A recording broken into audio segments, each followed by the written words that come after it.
Hello Leo, this is going to be a May 2025 tarot reading for your sign. Something's flying out of the deck. Let's have a look. It's the Nine of Wands coming through in reverse. Are you about to throw the towel in, Leo? Are you about to give up?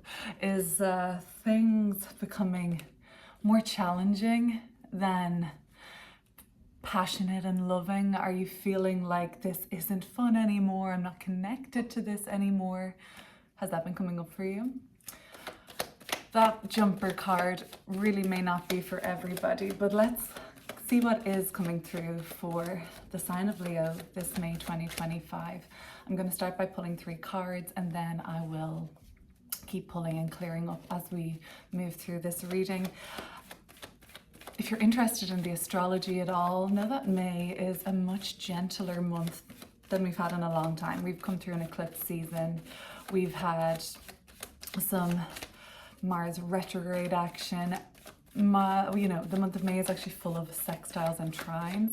And for what that's worth, it is considered to be gentler, more harmonious and easier astrology in the collective at least, okay? So let's see what's coming up on the tarot for you now.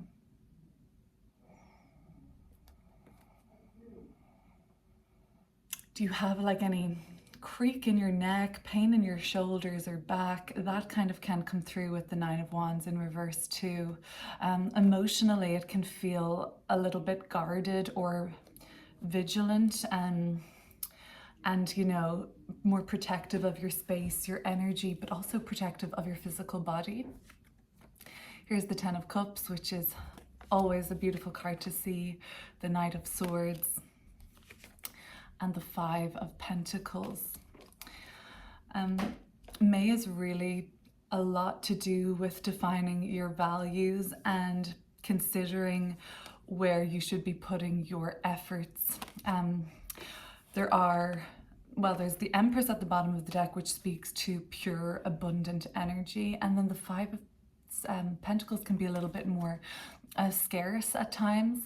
So I don't necessarily think this is in terms of financial resources. I'm picking up on something that says like, where is your energy being drained, basically? And that Nine of Wands jumping out of the deck is kind of making a little bit more sense now. There's an encouragement to move swiftly, rapidly towards your dreams and your long-term vision and truly what fills your cup. And it's like a waterfall of positive emotion and never-ending fulfillment. It seems like you have something that you're striving towards that's been building and building for you for a really long time now. It could have been a dream from your childhood, it could have been a dream from a time that you were growing up. It could be a dream to expand your family, to move to the countryside, to paint your life in a rainbow sort of experience and a broad spectrum of color and light and life. It could be something that's an artistic dream or some sort of a dissolving of boundaries, conflicts and limitations that already exist in your life. It seems like May is a time where you really just shift your focus towards making this more possible, or just embodying. That's the Empress. She loves to embody, just living and breathing this timeline versus turning your back on what has been truly a big energy drain for you. This also can be like this person, it's quite a dire looking situation. I get that, outcast, left out in the cold, forgotten, marginalized, on crutches here. So when I spoke about like a head or back injury, maybe there is something even in the hips or the lower body that you need to tend to. But is there anything that you could feel, is there anything on an energetic level, do you think, that physically depletes you or makes you feel drained and tired? That could be something that you might want to start looking at in the month of May. Again, I don't necessarily see it as a financial resource, but really, money and finances, they are just energy exchanges too. Is there something that you feel depletes your account or depletes your energy and you are really encouraged to like run as far away as this as possible? So there is a bit of an urgency with the Knight of Swords. It's kind of like I think May is a time where you really realign your values to what feels and looks and, you know, brings out these kind of Empress energies of presence and love and happiness, and swiftly move away as fast as you can from the Five of Pentacles. So let's break this down a little deeper and pull more cards. If this reading ends up resonating with you or just getting started, I'm gonna link below a alternative perspective for the sign of Leo, May 2025, where you're going to get some more insights and just another reading on what May looks like for you. But if this is why you're sticking around, welcome. I hope you're settled in or have some nice time to watch this now. And please consider being subscribed at this point. If you like this style so far, well, give me a like, leave a comment if this resonates, and only do take what resonates. So what's bringing so much joy into your world in May? That's the Ten of Cups. I'd love to go deeper with that.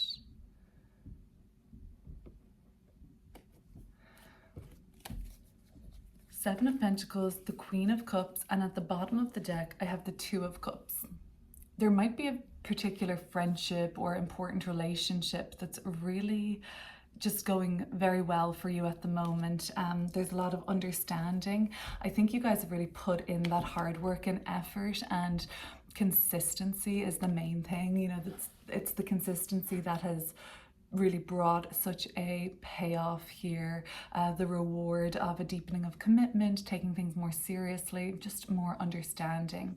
When we see the Queen of Cups, we know that something is, you know, these waters run very deep. It's a very emotional card.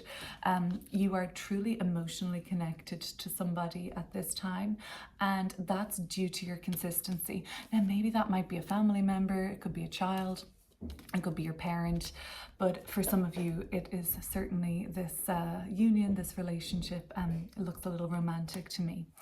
Now, apart from that, what is filling your cup so much this May and as of late is worthy? You know, like, you just deem this to be something that you are so interested in pouring yourself into, never giving up, even when things kind of challenge you. The sevens bring about a challenge. This is the sort of challenge of self-doubt and just battling through any kind of hesitation, and kind of just like sticking at it, like you're trying to remain very consistent. So the consistency is really I guess the consistency has paid off here for you lately, and that is what is bringing this somewhat whimsical, magical, romantic, even maybe artistic or deeply sensitive. There's some psychic energy here. There is something whimsical and very special about this dream life, this rainbow effect basically in your world. And rainbows are very hopeful, you know, or they're a sort of like, they can feel like a bit of a portal effect as well, because, you know, you're sort of stepping in to a change of atmosphere when we see a rainbow. So things really could be set to transform for you in a very beautiful way, but you already know that. And this is so meaningful for you, and, you know, your consistency and efforts. And if it's to do with like a relationship or some sort of a personal connection, even relationship with yourself, again, you know, your consistency and your efforts have really paid off here, Leo. So yeah, kudos to you. Your personal life seems to be thriving at this time. No doubt there have been moments of, you know, doubt and hesitancy and questioning, you know, and it seems like you've really dug deep and really deepened a connection, a commitment, or level of understanding. And there's a lot of emotional intelligence here showing up around you and even the person you're, you know, this might be speaking to. The Knight of Swords. Okay, so again, the first message I got with the Knight of Swords was just to continue to focus on that, focus on what's good, focus on what's thriving. I just want to look at this Six of Wands and the Moon card here for a moment. You know, there's something kind of mysterious about your, you know, about you. You're kind of like considering like, should I show all of myself? Or there's somewhat of a desire, which might not be a very typical Leo stereotype, but there is a sense of you wanting to be a bit more mysterious this month. Like, you know, moving behind the scenes for potentially a kind of grander effect down the line. So what I was getting back to here with this Knight of Swords, initially I saw this as, you know, full speed ahead towards your timeline that makes you so happy, and what's kind of like just opening up broad spectrum dreams and hopes and possibilities for you and offering a lot of happiness. The Knight of Swords could also be an indicator of movement this month, of something pretty much taking off very quickly. And this doesn't seem to be something brand new. This seems to be something that, you know, there has been some careful planning about already. There might have been an element of secrecy or behind the scenes work. And May is a month where things kind of like start to progress very precisely and efficiently, but quickly. So I think you're probably ready for that, Leo. We're in a very rare window, at least just from now, as I'm recording at the end of April, until the beginning of May, where everything, like all the major planetary bodies and things like that, are moving in a direct motion, so nothing is retrograde.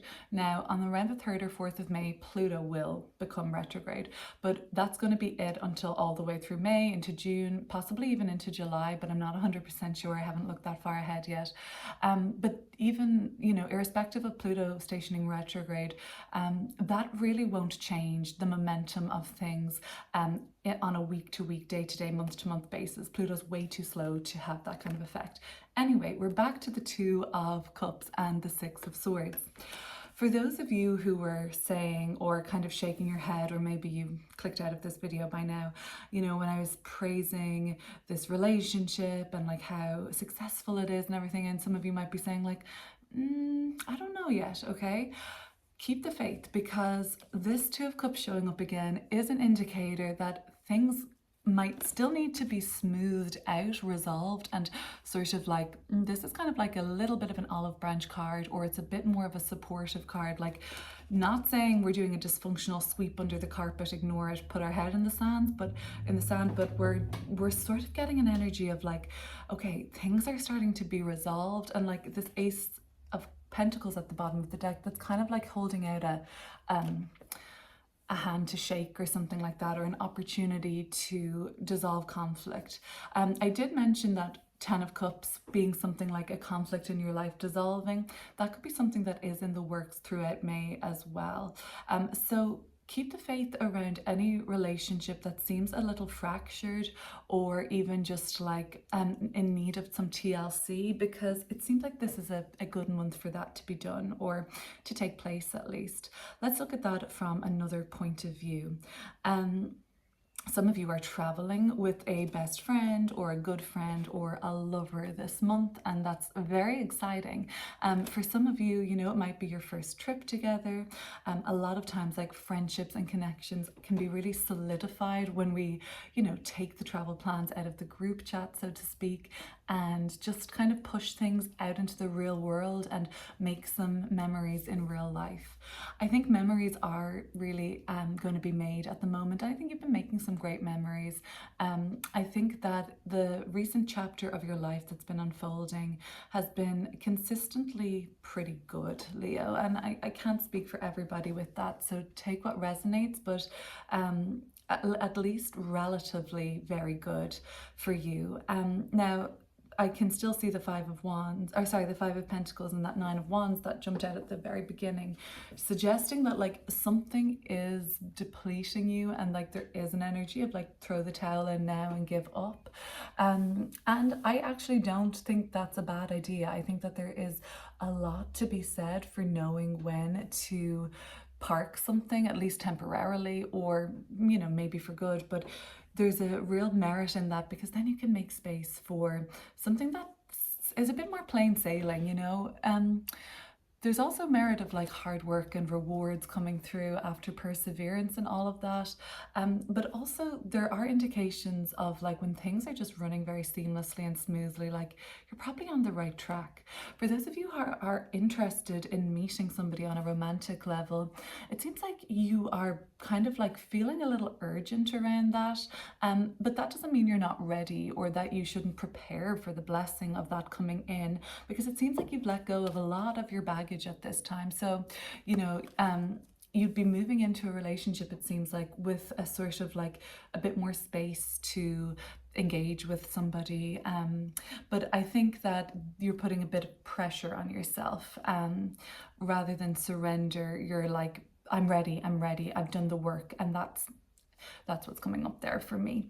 But yeah, getting away, trips, planning trips, solving problems that exist in relationships. We're not just putting a band-aid on and burying the head in the sand, but we are ready to let things move between you and that person again. Okay.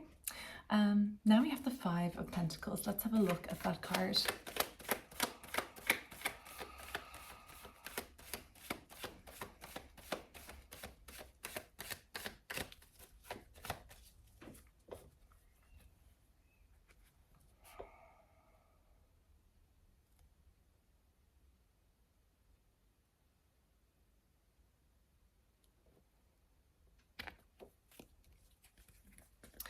The Six of Cups and the High Priestess. Another indicator of something more mysterious and private coming up. So there's something about this month of May where you are let in on some sort of information. Now, be it that an old friend comes to visit and spills the tea, maybe you are visiting family and there is some sort of a revelation about a, you know, something that's actually very useful for you. You're like, oh, I had a different understanding of that storyline that runs in our household, or there's just something from the past that comes up and becomes clear now. Yes. For better or for worse, you know, the truth is always for better in a sense, right? But it doesn't mean that there isn't an impact of what you hear or what you come across, you know, or what you find this month. It might even hurt a little bit or just disenchant you, that's not a word, make you feel disenchanted, or disillusioned, or somewhat like, you know, kind of, it's like jarring a little bit. The source it comes from is like, it's not like you were so expecting this, but it comes from like a safe source, if that makes sense. You're like, well, at least I'm hearing it from this person as opposed to anybody else, because I guess that this is coming from somebody who loves you, or somebody who cares about you at least. And the Six of Cups is often a sibling, a friend, a relative, somebody that was in our life through childhood or growing up in some capacity, or it's about something from that time in your life. Not a message for everybody, but when I see the Six of Cups and the Five of Pentacles come up, the High Priestess, this does talk about childhood secrets, and yeah, that's not always something that is a comfortable conversation. It could be bringing up something that is somewhat painful of a memory, and even, you know, with the High Priestess, it can be a very like, you being a conduit for something quite intuitive or some sort of inner knowing. It can be almost like a recalling, a remembering of a painful experience, where you felt left out, or you felt unseen, or you felt undervalued or unprotected. There is most likely a reason that this is coming to the surface this month, and it could be closer to the end of May, even into June. But there is a full moon in Scorpio in the middle of the month, and that is opposing the planet Uranus. And Uranus is quite destabilizing at times, but it is really there to liberate. Scorpio, of course, is quite intense and has a lot to do with our psychological undercurrent, and sometimes with a more destabilizing, shocking, unpredictable full moon with Scorpio being aspected by Uranus, it can bring to light. I mean, the full moon always is the most illuminating time of the lunar cycle, but it really can bring to light something that you may not be fully expecting. That does not necessarily mean that that is a negative thing. I mean, it could come out and you're like, this kind of ties together so much more for me now. Or your inner child is like, oh, well, I wish I freaking knew that 20 years ago, or something like that, where it's like, well, now this all makes sense, or you have more perspective, more understanding, so that you can begin to maybe process something on a more emotional, cellular level. But yeah, there is something, and then I wanted to tie that into like where you've been drained and where you've been depleted. You might figure out that I don't even need to pretend with this person anymore in that case. If that's the case, I know what I know now, or I understand something in a different way, or I've had a recalling. And obviously, you know, don't gaslight yourself. If you're remembering something, like honor it and go deeper with it, and try to figure that out, because the High Priestess is deeply intuitive, you know, so it's not a paranoid or delusional thought or anything, I don't think. So yeah, you might be like, well, if that's the case, I really don't need to impress this person anymore, or people please in this area of my life. Like, yeah, that's what's coming up. But okay, the extended reading, or the alternate reading, is going to be a little bit longer. We're going to get into things from a different point of view, and I hope to see you there. But if not, I hope you're subscribed, Leo, and I wish you to take care. Okay, bye.